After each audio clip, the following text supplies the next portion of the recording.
Shabbat Shalom, everybody.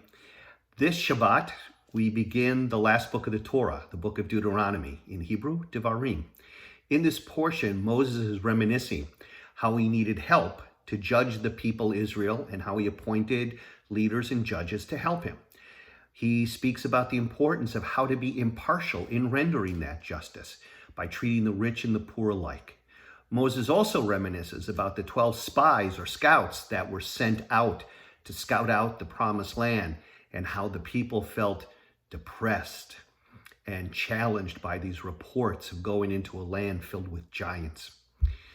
Moses also instructs the people in this portion on how they should enter the promised land, how they will be traveling through the countries of their kinsmen, the descendants of Esau, we remember him, the twin brother of Jacob, and also through the countries of Ammon, Moab, Sichon, and Og.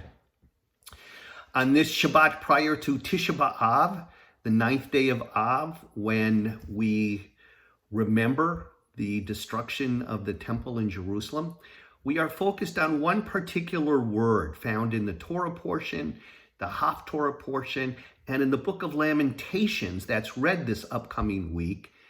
And that word in Hebrew is echa, how. We find it in the beginning of the Torah portion when Moses complains, "How can I bear alone the trouble of you and the burden and the bickering?"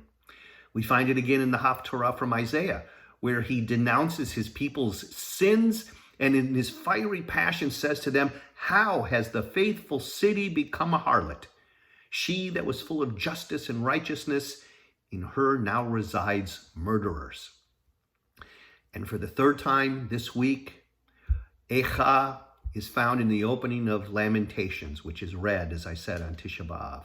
Lamenting the destruction of the temple in Jerusalem, Jeremiah, who is credited with authoring Lamentations, inconsolably cries, "How she has become as a widow, she that was great among the nations," referring to the destruction, of course, of Jerusalem. Well, Rabbi Sidney Greenberg of blessed memory offers us a wonderful insight. He suggests that the very answer to these questions of how is in the very word echa. The same Hebrew letters that are in echa can also be revocalized to have it read ayeka, which means, "Where are you? Where are you, Moses?" The man who accepted his role from God, confronted Pharaoh, and led the people out of Egypt. The man who fielded and answered the constant complaining of the people. The man who confronted rebellious leaders and for 40 years handled the highs and lows of the wilderness. Ayeka, where are you, Moses? To answer his how. And for Isaiah, where are you? The prophet of God, who saw the angel of God in a fiery vision, who when asked by God, who shall I send? Answers, Hineni, here am I, send me. Isaiah was the man who stood up and said, "I'll go." We can answer his how by saying, "Where are you? Where's that man?"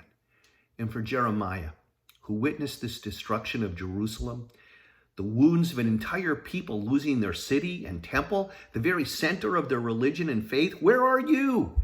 There's much rebuilding and healing to accomplish. There are new dreams and visions to nurture and fulfill. And so it is for us. How we have endured this pandemic, this isolation, this quarantine. How we have endured the thousands of casualties, the sick and the dead. How we have endured the protests against racism and bias, the riots, the destruction, the arrests. How we have endured the seeming loss of direction and guidance in leadership and the constant bickering in our politics.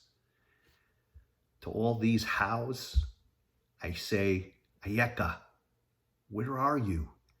We are the proud descendants of a people who have been oppressed and slaughtered. We are the proud descendants of a people who came to this land to find freedom and hope, who endured the Depression and other periods of instability, and yes, even World War. Where are you? Where is your courage, your fortitude, your perseverance? Where is your hope and where is your help?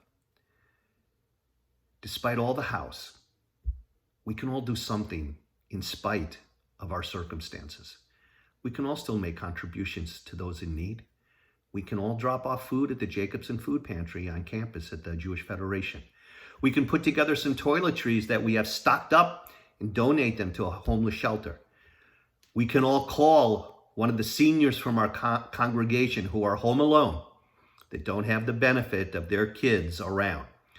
We can all tune into one of our programs and answer some of your questions on how to deal with the stress of being home 24/7 and surrounded by your kids. We can all get out of the house, take a walk, and just breathe. We can all have faith, and I pray continued hope that this too shall pass. And if you need some hope and faith, we can all tune in to one of our virtual services on Fridays and Saturdays. Echa, how? How will we deal with it all? Ayeka, by being here in the moment and for each other. Shabbat Shalom.